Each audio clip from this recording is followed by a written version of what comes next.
let me tell you something uncomfortable. Some of the smartest people I've ever met lose money in trading. Engineers, analysts, entrepreneurs, high IQ, logical, strategic. And they still blow accounts. Not because they don't understand charts, not because they can't analyze markets, but because intelligence creates a dangerous illusion, the illusion that you can outthink the market. And the market doesn't care how smart you are. It doesn't care about your degrees. It doesn't care about your logic. It doesn't care about your opinion. It only responds to supply, demand, and behavior.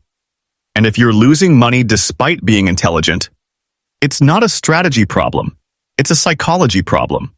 Today, we're going to expose why smart people lose in trading and what the market actually rewards instead. One of the biggest lies in trading is this: if you're intelligent, you'll figure it out. Many smart people walk into the markets believing that because they've succeeded academically, because they analyze well, because they think critically, they will naturally outperform. And yet, some of the most intelligent individuals consistently lose money in trading. Not because they lack knowledge, not because they can't understand charts, but because intelligence, in its traditional sense, is often a liability in the markets. The market doesn't reward intelligence. The market rewards discipline. And today, we're going to break down exactly why smart people lose in trading and what separates intellectual ability from trading competence. Because the market doesn't care about your opinion. It only responds to supply, demand, and behavior. The core problem is simple but uncomfortable. Smart people trust their thinking too much. They believe that if they analyze deeply enough, if they gather enough data, if they refine their predictions, they can outthink the market. But trading is not an intellectual debate. It is a probabilistic environment, and probabilities do not reward the smartest prediction. They reward consistent execution. Jesse Livermore once said, "The game of speculation is the most uniformly fascinating game in the world, but it is not a game for the stupid, the mentally lazy, or the emotionally weak." Notice what he didn't say. He didn't say it was a game for the smartest person in the room. He emphasized emotional strength.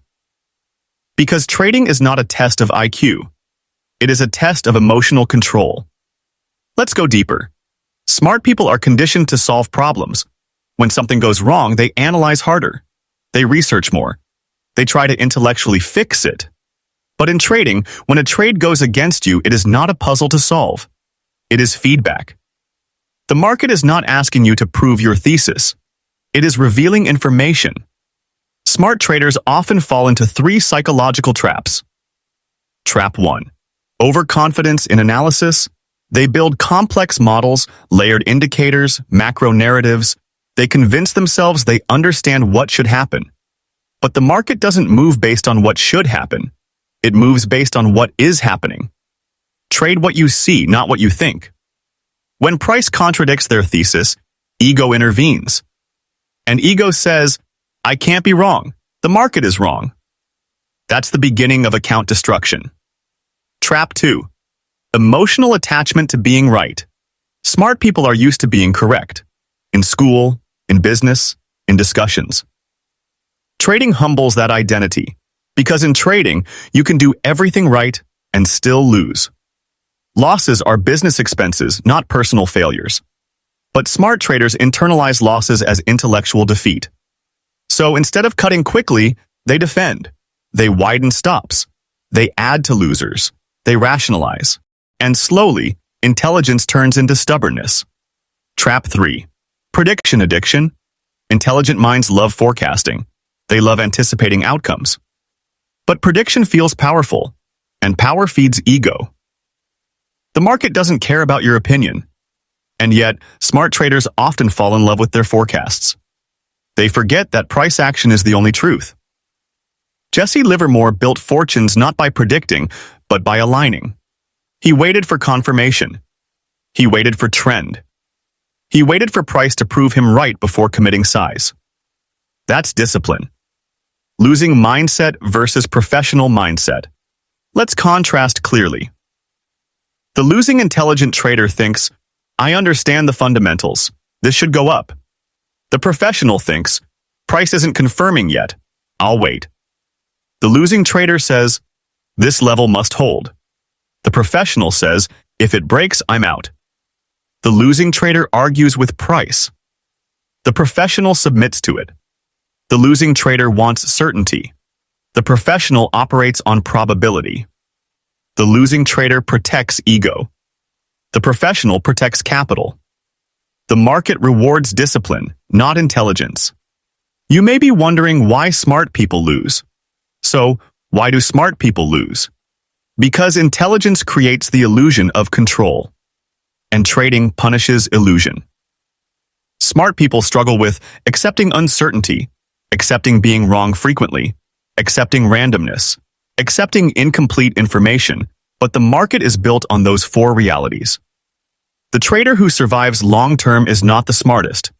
It is the one who adapts fastest, the one who detaches emotionally, the one who understands that being wrong 40% of the time is normal.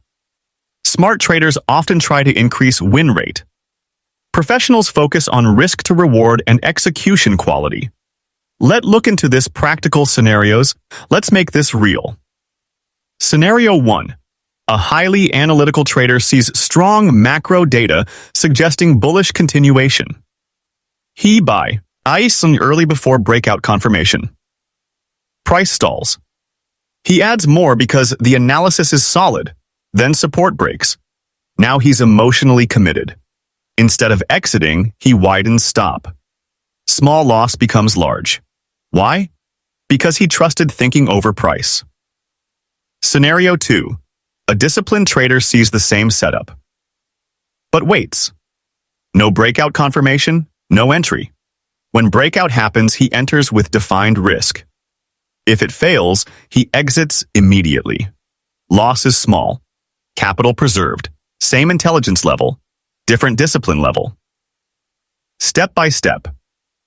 Actionable improvement framework. So how do smart traders fix this? Here's the framework. Step 1. Shift from prediction to observation. Your job is not to forecast. Your job is to respond. Every trade must begin with, what is price actually doing? Not, what do I think will happen? Step 2. Define risk before entry. Before you enter, where am I wrong?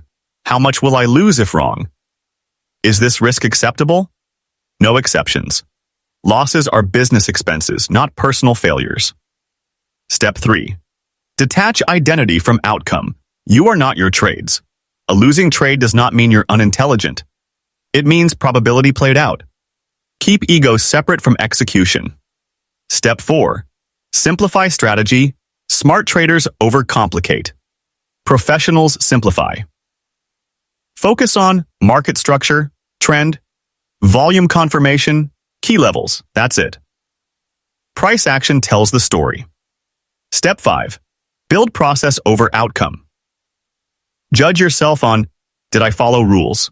Did I manage risk? Did I respect structure? Not, did I win? Outcome-based thinking creates emotional instability. Process-based thinking creates consistency. The powerful mindset shift. Here's the real shift. Stop trying to be the smartest trader. Start trying to be the most disciplined trader. The market doesn't reward brilliance. It rewards alignment. Trade what you see, not what you think. When you stop arguing with price, something changes. Your trades become cleaner. Your emotions become quieter. Your account becomes more stable. Intelligence becomes useful only when paired with humility. And humility in trading means, I don't know what will happen next, but I know how I will respond. That is power.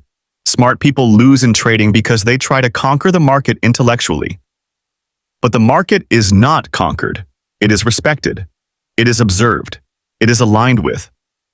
Jesse Livermore didn't dominate the market by being the smartest predictor. He dominated by waiting, by confirming, by cutting losses quickly, by letting profits run. He understood something critical. The market doesn't care about your opinion. And once you truly accept that, you stop fighting price.